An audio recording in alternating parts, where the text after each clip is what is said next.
Phone খুললেই দেখতে পারি এ আম মাখাচ্ছে, এ আম পোড়া শরবত করছে। তো আমাকে তো আলাদা কিছু করতে হবে, এখন সব আম পেকে গেছে, এখন কি খাওয়া যায়। তো ভাবলাম, তো আমাদের তো শুকনো কুল ছিল, সেগুলো রাখা আছে, তো আজকে আমি শুকনো কুল মাখাবো। এই যে শুকনো কুল আমাদের ঘরে রাখা ছিল, তো ভাবলাম শুকনো কুল মাখা খাবো। তো এইভাবে আমি শুকনো কুলগুলো ছাড়িয়ে নিচ্ছি, কারণ ভেতরে যে যদি পোকা থাকে, অনেক দিন যেহেতু হয়ে গেছে, তো পোকাগুলো ফেলে দেওয়া যাবে, আর ভালোগুলো বেছে বেছে রাখবো, কারণ কুল মাখা করবো। তো এইভাবে আমি বেছে বেছে রাখছি। তো আমাদের এক বাটি হয়ে গেছে, আর অনেকগুলো ফেলে দেওয়া হয়ে গেছে। তো এইভাবে আমি এবার রোদে দেবো। তো কুলগুলো আমি এইভাবে ফাটিয়ে ছাড়িয়ে বেছে নিয়েছি, তারপর আমি একটু রোদে দিয়ে নিচ্ছি, কারণ যদিও দু একটা পোকা থাকে তো রোদের তাপে সেটা বেরিয়ে যাবে।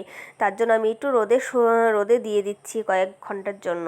তারপর একটা বাটিতে লবণ দিয়ে জল দিয়ে ভিজিয়ে রেখেছিলাম, যাতে কুলগুলো ফুলে ওঠে। তো তারপর আমি কাঁচা লঙ্কা দিয়ে চটকাবো এবার। লবণ যেহেতু দেয়া আছে তাই আর লবণ দিচ্ছি না, কারণ লবণটা কুলের মধ্যে ঢুকে গেছে।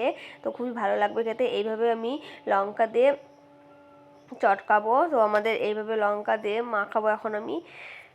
তো ভাবলাম এভাবে লঙ্কা দিয়ে মাখানোর পর তো দুটো লেবু পাতা দিলে খুবই ভালো লাগবে খেতে, স্বাদও হবে।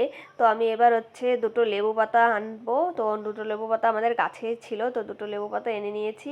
তো এবার আমি লেবু পাতা দিয়ে মাখাবো, যাতে গন্ধটা খুব সুন্দর হয়, লেবু লেবু সেন্ট হয়, খুব ভালো লাগবে খেতে। অনেকদিন পর খাচ্ছি যেহেতু, তো খুবই ভালো লাগছে, স্মেলটাও আসছে। তো এই দেখো, এবার আমি লেবু পাতাতে এভাবে মাখানো হয়ে গেছে। তো হালকা একটু চিনিও দিয়ে দিয়েছিলাম যখন কুলটা ভেজানো হয়ে গেছিলো। তো এই যে আমাদের কুল মাখা হয়ে গেছে, তো আমি বাটিতে ঢেলে নিচ্ছি।